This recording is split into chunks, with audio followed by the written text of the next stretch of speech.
Israel की हैरान कर देने वाली सर्जिकल स्ट्राइक जिसने दुनिया को हिलाकर रख दिया। सर्जिकल स्ट्राइक यानी दुश्मन के इलाके में अचानक घुसकर उसे मारना। भारत ने पीओके में जाकर आतंकियों के ठिकानों को ढेर किया और आतंकियों को मारा, जिसके बाद सर्जिकल स्ट्राइक को लेकर के लोगों में दिलचस्पी और ज्यादा बढ़ी। तो इस वीडियो में मैं आप लोगों को बताने वाला हूं इजराइल द्वारा किए गए एक ऐसे सर्जिकल स्ट्राइक की जिसने दुनिया को चौंका कर रख दिया, और बहुत लोगों ने तो इस पर विश्वास भी नहीं किया, लेकिन यह बिल्कुल सच है, बिल्कुल सही है। जी, मैं बात कर रहा हूं 80 के दशक की, यानी 1980 के मैं बात कर रहा हूं दोस्तों। ऑपरेशन ओपेरा, यानी जिसे बेबीलोन के नाम से भी जाना गया था। ऑपरेशन ओपेरा के बारे में आप सब लोग जानते होंगे। दरअसल मैं उस वक्त की बात कर रहा हूं जब सद्दाम हुसैन के नेतृत्व में इराक फ्रांस के साथ मिलकर के एक परमाणु रिएक्टर पर काम कर रहा था। परमाणु रिएक्टर दोस्तों, यूं तो परमाणु रिएक्टर का प्रयोग बिजली बनाने के लिए भी प्रयोग में लेते हैं, लेकिन यहां इशारा कुछ और था। यहां बम बनाने के लिए प्रयोग किया जा रहा था इस परमाणु रिएक्टर का, क्योंकि फ्रांस के साथ संधि हो चुकी थी और दुनिया का कोई दूसरा देश भी इससे परेशानी में नहीं था और किसी को कोई नुकसान भी नहीं था। लेकिन ये सभी चीजें देख करके इजराइल को थोड़ा सा दिक्कत हो रही थी। अब इजराइल की दिक्कत भी अपनी जगह बिल्कुल ठीक थी, क्योंकि सद्दाम हुसैन का एक बयान जिसकी वजह से इजराइल को बड़ा मुश्किलों का सामना करना पड़ा और जिसका खौफ था इजराइल को, क्योंकि सद्दाम हुसैन ने कहा था कि जब हम परमाणु रिएक्टर संपन्न देश होंगे, या हमारे पास जब परमाणु होगा या परमाणु बम होगा, तो हम इनका इस्तेमाल जो करेंगे, इस बम का जो इस्तेमाल करेंगे या इस परमाणु का प्रयोग जो करेंगे, वो यहूदियों के लिए करेंगे। यहूदी, इजराइल में रहने वाले सभी लोग यहूदी हैं, तो सीधा सीधा जो डर था वो इजरायली लोगों को था। लेकिन इजराइल ने पूरी कोशिश करी कि किसी भी तरीके से इराक के पास परमाणु रिएक्टर न रहे या परमाणु संपन्न देश न हो। खूब उसने कोशिश की, अपनी कूटनीति, राजनीतिक या राजनयिक तरीके से भी अपनाई, लेकिन कोई सफलता उसको हासिल नहीं हुई। अब और ज्यादा टेंशन बढ़ने लगी। सोचा अब क्या किया जाए। तो इजराइल में उस समय जो प्रधानमंत्री थे वो थे मेनचिम वेगिन। ये उस समय के प्रधानमंत्री थे इजराइल के। अब इनका मानना यह था कि जब कोई तरीका काम नहीं कर रहा है तो एक सबसे बेस्ट तरीका है कि जो इराक के अंदर परमाणु रिएक्टर बन रहा है उस पर हमला कर दो। लेकिन यह बिल्कुल भी मुमकिन नहीं था, यह नामुमकिन जैसा शब्द था। लेकिन फिर भी इन्होंने जाकर के अपने संसद में अपने सभी जितने भी नेता थे या जितने भी अधिकारी थे उन सबसे बात की और कहा कि जो इराक ये परमाणु रिएक्टर बना रहा है, ये हमारे देश के लिए मुश्किल या बहुत खतरनाक साबित होगा। तो इसके लिए कुछ ना कुछ ऐसा करना चाहिए कि जिससे ये पूरा का पूरा जो परमाणु रिएक्टर है ये खत्म हो जाए और ये न बने। तो अलग अलग तरीके अपनाए गए और सोचा कि पहले तो बहुत लोगों ने कहा कि यार ये तरीका बिल्कुल भी ठीक नहीं है, इस तरीके से आप दूसरे देश में कैसे सर्जिकल स्ट्राइक कर सकते हो या कैसे आप अटैक कर सकते हो, बहुत मुश्किल हो जाएगी। इंटरनेशनल लेवल पे अगर देखें तो बड़ी मुश्किल हो जाएगी और हम सबको फिर गर्दन नीचे करके ही बात करनी पड़ेगी। लेकिन इजराइल क्योंकि हमेशा से जाना जाता है दुश्मन का खात्मा करने के लिए, इजराइल की एक खुफिया एजेंसी मोसाद, इसके बारे में आपने सुना होगा, मैंने बहुत सारी स्टोरियां आपको सुना रखी हैं, जैसे ऑपरेशन थंडरबोल्ट हुआ या और अदर कई सारे ऑपरेशन हुए। मैंने वीडियो बना रखी है, आप लोग उन वीडियोस को भी देख सकते हैं। अलग से एक मैंने प्लेलिस्ट बनाई हुई है रिसर्च गुरु के नाम से, उससे आप देख सकते हैं। अब क्योंकि बहुत सारे अधिकारी तैयार थे कि ठीक है इजराइल को ये तरीका भी अप्लाई करना चाहिए, लेकिन बहुत सारे अधिकारी विशेषज्ञ तैयार नहीं थे, तो योजना विफल रही। लेकिन प्रधानमंत्री ने सोचा कि यार हो ना हो, किया सर्जिकल स्ट्राइक ही जाएगा, दूसरा कोई तरीका नहीं है। उन्होंने तरीका अपना बताया सभी को कि भाई हम लोग जो है लड़ाकू विमानों का प्रयोग करेंगे और जॉर्डन और सऊदी अरब होते हुए हम जाएंगे और परमाणु रिएक्टर को बिल्कुल खत्म करके तहस नहस करके वापस लौटेंगे। लेकिन क्योंकि इराक तक जाने के लिए दो देश और पड़ते थे बीच में, एक सऊदी अरब और एक जॉर्डन। अब इन दोनों देशों के बीच उस परमाणु रिएक्टर तक का डिस्टेंस देखें तो लगभग 1600 किलोमीटर। तो इतना आसान भी नहीं था वहां तक पहुंचना। मैं एक बार आपको मैप के माध्यम से समझाता हूं। देखिए, यहां पर आप लोग देख रहे होंगे कि ये यहां इतना जो ये आपको दिखाई दे रहा है, ये इजराइल है, और यहां ये जॉर्डन देश है, ये सऊदी अरब है। इन दोनों देशों को पार करते हुए इराक जाया जाएगा, तब जाकर के उन परमाणु रिएक्टर को तहस नहस किया जा सकता है। लेकिन इन्होंने सोचा केवल एक यही तरीका है, दूसरा कोई तरीका नहीं है। नामुमकिन को मुमकिन बनाने के लिए इजराइल पहले से जाना जाता है। इन सभी चीजों को लेकर के संसद पर चर्चा हुई, बहुमत के साथ योजना बन गई ऑपरेशन की, और ऑपरेशन का नाम रखा गया ऑपरेशन ओपेरा। सफलतापूर्वक अंजाम देने के लिए 1978 में या 1979 में इजराइल की खुफिया एजेंसी मोसाद को यह पूरा हैंडओवर कर दिया गया ऑपेरा मिशन, और कहा गया खुफिया एजेंसी मोसाद से कि जो भी करना है आप लोग करोगे, जैसे भी चाहो आप लोग करोगे, आपकी जिम्मेदारी है, यह मिशन मैं आपको देता हूं। जब यह मिशन दे दिया गया मोसाद को, तो अब मोसाद ने इस पर महत्वपूर्ण तथ्य, महत्वपूर्ण जानकारियां इकट्ठा करना शुरू कर दिया। 7-8 महीने तक बहुत सारी जानकारियां इकट्ठा की, फ्रांस से लेकर इराक तक जो भी सक्रिय जानकारियां थी, जो भी महत्वपूर्ण दस्तावेज थे, वो सभी जमा किए, कलेक्ट किए इन्होंने। इस दौरान उस समय बताया जाता है कि जो भी इस इराकी परमाणु प्रोजेक्ट पर जो भी साइंटिस्ट काम कर रहे थे, जो भी वैज्ञानिक काम कर रहे थे, जो बहुत ज्यादा टैलेंटेड व्यक्ति थे, या जो इस परमाणु रिएक्टर के मुख्य व्यक्ति थे, उन सभी को एक एक करके उन अधिकारियों की हत्या होनी शुरू हो जाती है।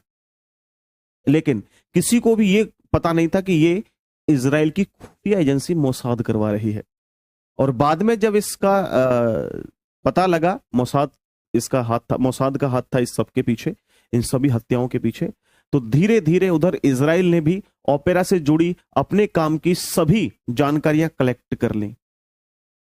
इसके बाद 1 साल लगभग ये सारी जानकारी साझा करने का सिस्टम चलता रहा। 1980 आ गया, यानी कि 1980 का समय आ गया। इजरायली वायुसेना को इसमें इंक्लूड किया गया।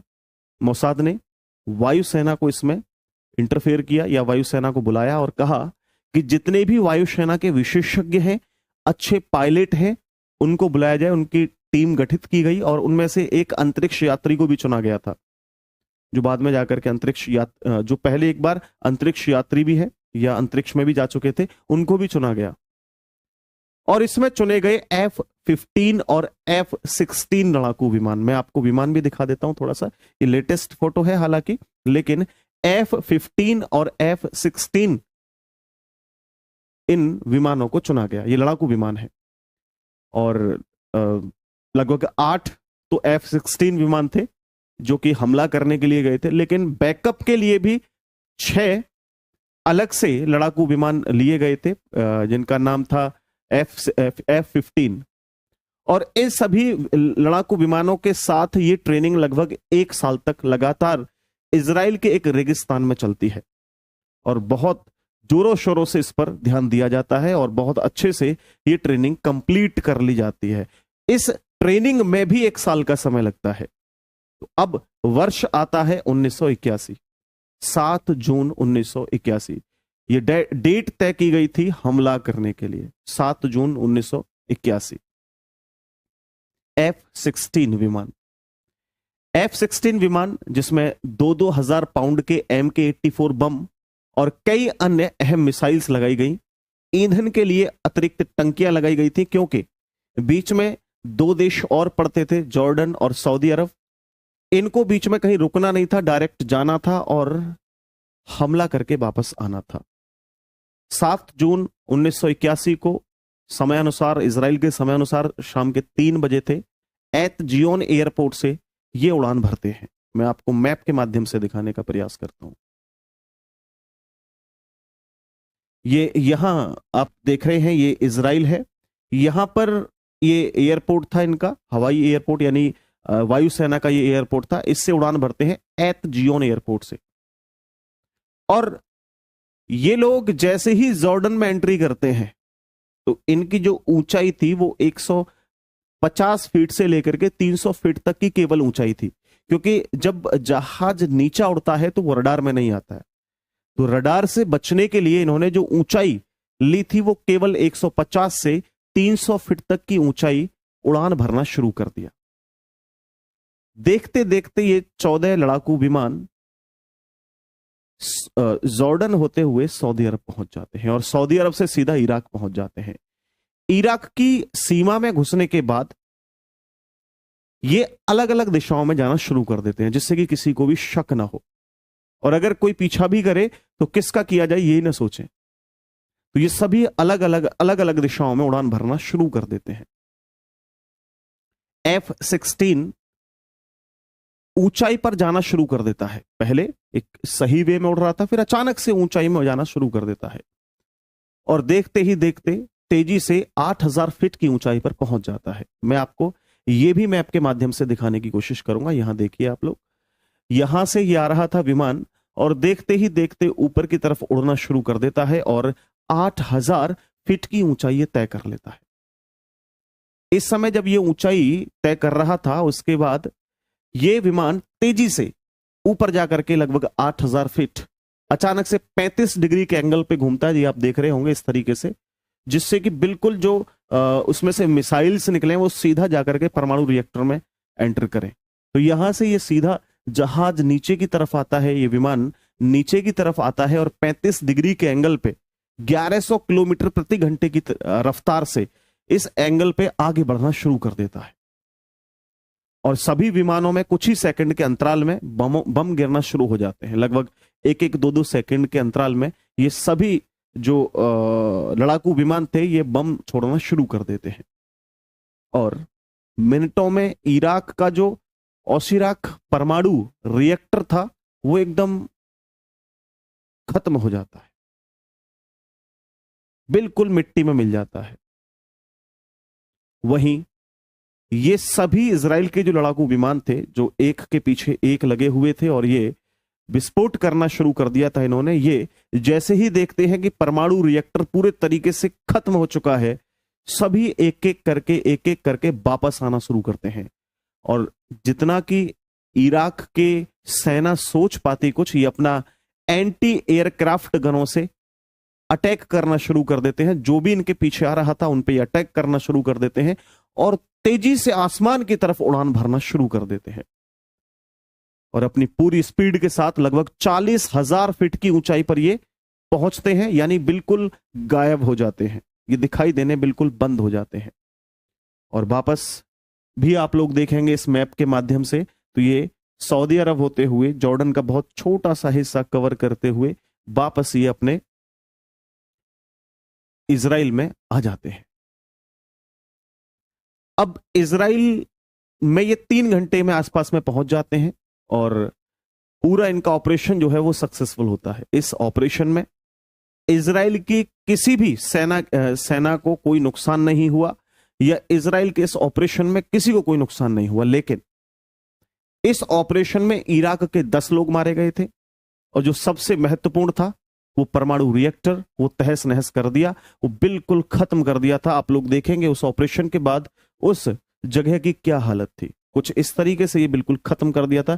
पहले इस पे बहुत बड़ी बड़ी एक तरीके से चिमनियां टाइप की खड़ी हुई थी, ये सारे खत्म हो जाते हैं। तो ये ऑपरेशन था, ऑपरेशन ओपेरा, जो इजराइल की खुफिया एजेंसी मोसाद के द्वारा किया गया था। तो प्यारे साथियों, अगर ये दी गई जानकारी मेरे द्वारा आपको अच्छी लगी है, पसंद आई है, तो प्लीज सभी लोग शेयर जरूर करना। ऐसी ही जानकारियां मैं आप लोगों को प्रोवाइड कराता रहूंगा और आगे मैं वीडियो किस तथ्य पर बनाऊं या किस स्टोरी पर बनाऊं ये भी आप कमेंट कर सकते हैं, जिससे मुझे थोड़ी सी सुविधा हो सके कि मैं किस चीज पर थोड़ी सी जानकारी या रिसर्च कर सकूं। तो बहुत बहुत धन्यवाद आप सभी का। जय हिंद दोस्तों, वंदे मातरम।